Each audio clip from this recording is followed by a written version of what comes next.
The first thing it shows us, or just confirms, is something we already knew. Russia doesn't play by the rules. It doesn't play by the rules in peacetime, and it certainly doesn't play by the rules in wartime.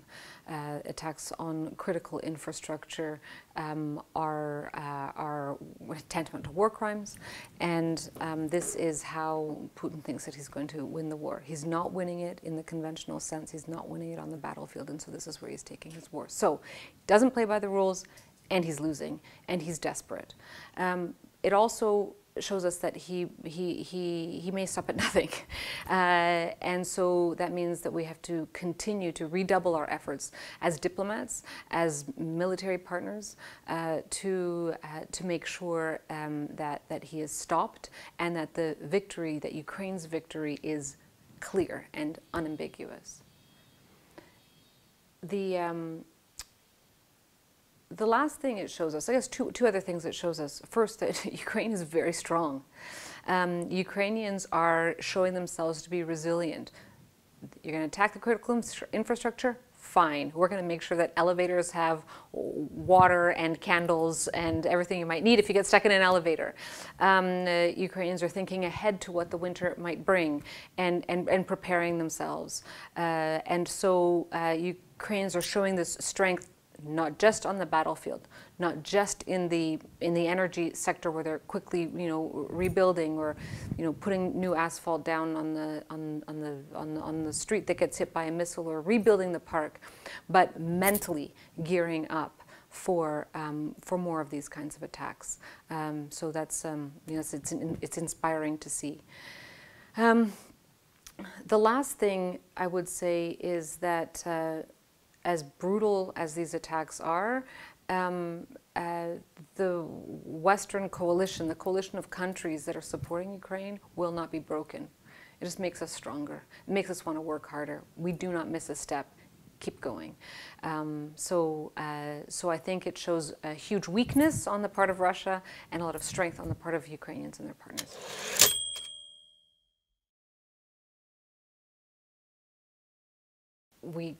Canadians get long, cold winters, and I think that we understand that you want to be, in winter you want to be warm, you want to be safe, and you want to have something to look forward to, right?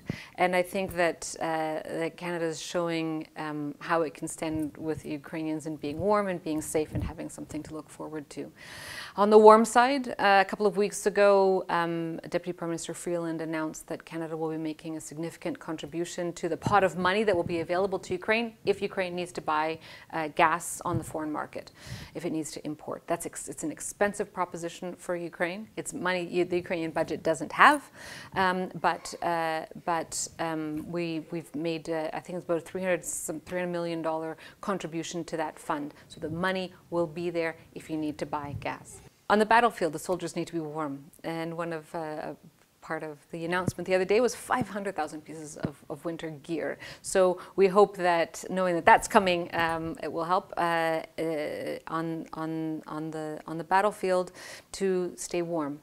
There's also people need their winterization of homes, preparation of schools, that all of that which is taken done under the umbrella of our humanitarian assistance that's being provided. So that's the warm part. In terms of safety, as you mentioned, Minister Anand's recent package has a lot of elements that are going to help Ukraine continue fighting the war in an excellent kind of a way. Cameras for drones, additional imagery that can help Ukraine target the enemy. But also we have coming almost 40 armored combat support vehicles. These are vehicles that will allow not just people to be moved in dangerous places with that better protection, but also supplies. We've all learned in this war how important secure supply lines are to fighting the war. And Ukraine needs to disrupt the Russian supply lines and beef up its own. And so these armored combat support vehicles will be coming in the next couple of months. Ukrainians are already being trained on them. And I think that that's going to make a really important, I know it's going to make a really important contribution to safety on the battlefield, especially in winter when the margins for tolerances for lack of supplies will be smaller. And in terms of something to look forward to, this is going to be a busy winter for the planning of the recovery and reconstruction of Ukraine. Yesterday there was that conference in Berlin, and Canada was present there. Very important discussions happening about how to support the reconstruction of Ukraine in a way that takes on all of the lessons we've learned from other parts of the world, in a way that reinforces Ukraine's Euro-Atlantic aspirations, EU aspirations. That's the light at the end of the tunnel, and we'll continue working on that.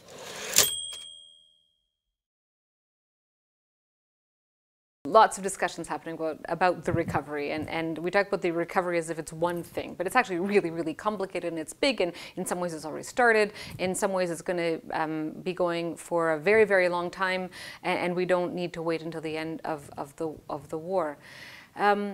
There's a lot of talk about the role the G7 will play. The G7 has already played a really important role in, especially on the financial side, in ensuring the macro-financial stability of the country. So we're going to continue to play an important role there, because I think inside the G7, Canada is recognized as a country that understands Ukraine really, really well.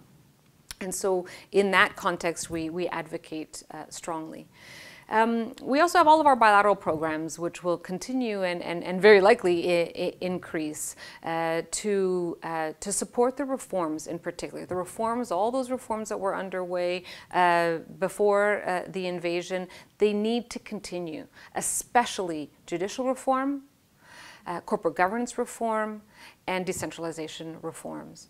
That will ensure that Ukraine can attract the investment that it needs, the private sector investment that it needs to recover, and it's going to ensure that that when the war's over, that the judicial system works, not just for the investors, but also for Ukrainians, because they're going to need it.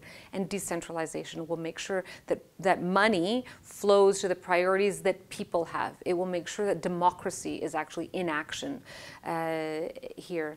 So I think an important role that Canada will play, having been deeply involved in those three areas before the invasion, is going to keep up the pressure on those reforms to see them through. And it's really important also that we maintain people-to-people ties. Canada has a strong history here. Canadians and Ukrainians have a very strong affinity for each other. Over 80,000 Ukrainians have now gone to Canada since March. So we think that those ties are going to be even closer. It's really important that Ukraine not only win the war, but also win the peace. And this is where our particular bilateral engagement on reconstruction and our people-to-people ties will be really important.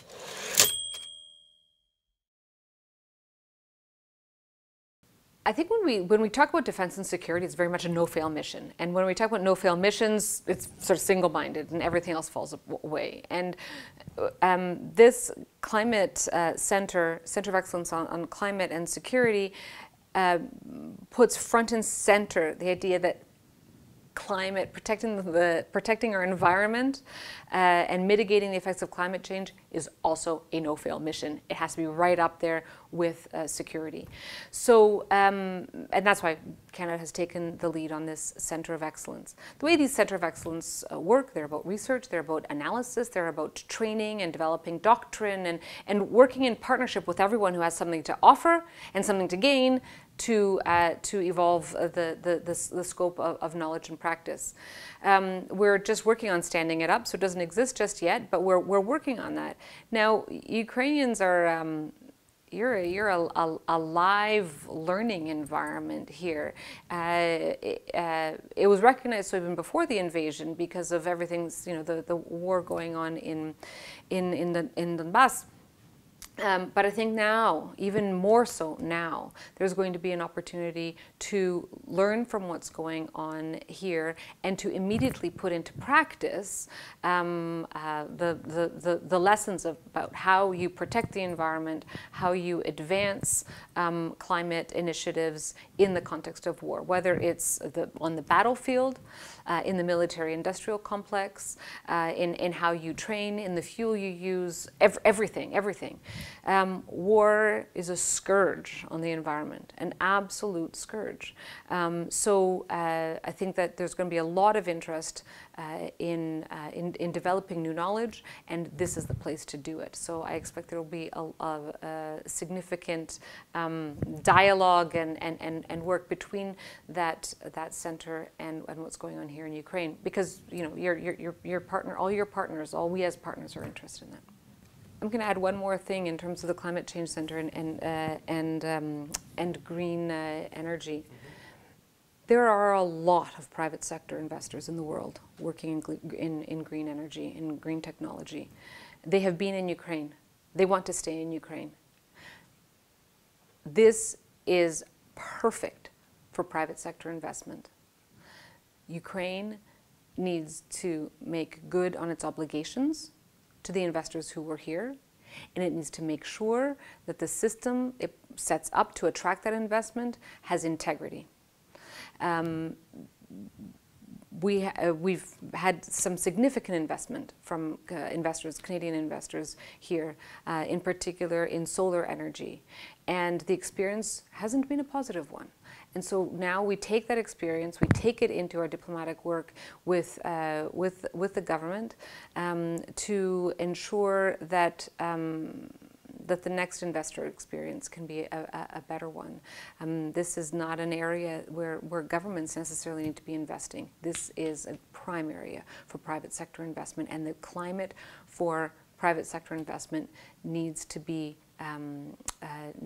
robust in Ukraine.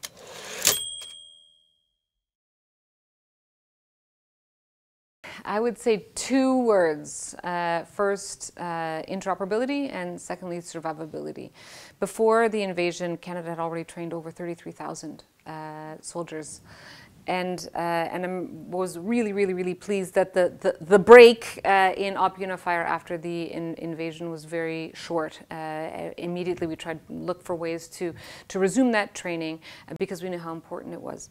Whenever we train together, whenever we work with our allies to train Ukrainians, we learn more about each other. We become more interoperable. We share knowledge, and we become stronger together.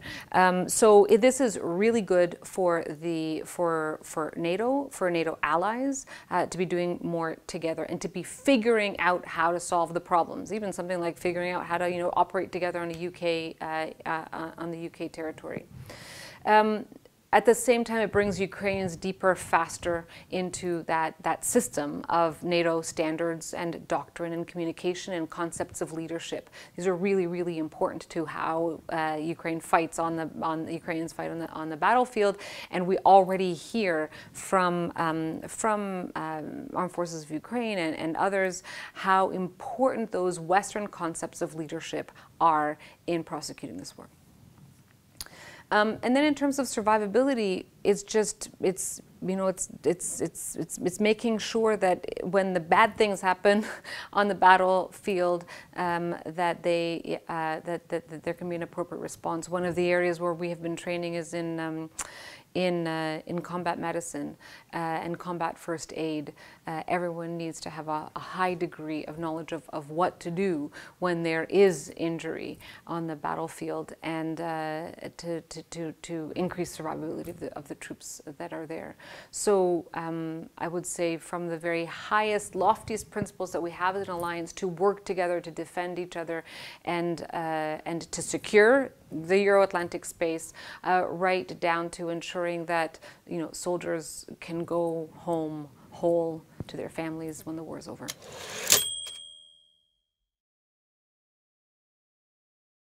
Ukraine's public and cultural diplomacy is on full display right now all over the world. And I think what Ukraine will have to deal with when this war is over is the huge demand for people to come here. People will want to come.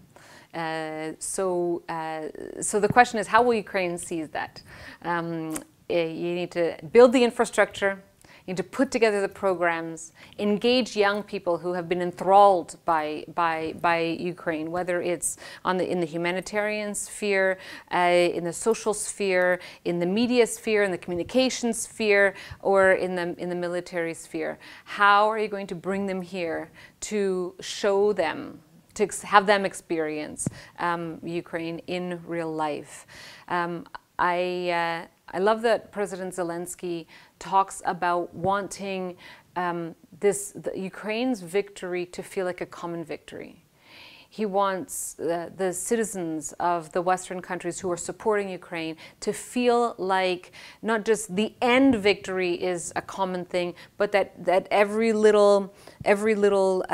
bit of progress made on the battlefield is also our collective victory. So we see Ukraine engaging Western publics directly. We see the president, we see the first lady, and others doing that incredibly effectively. And so when the war is over, it's going to be about seizing that momentum and bringing people here, and people will want to come here, and they will want to continue to help, not just see and be tourists. So I think that there will be a real opportunity for Ukraine to leverage that interest, and that will speak volumes. You won't need to have any more diplomacy or public engagement plan than that.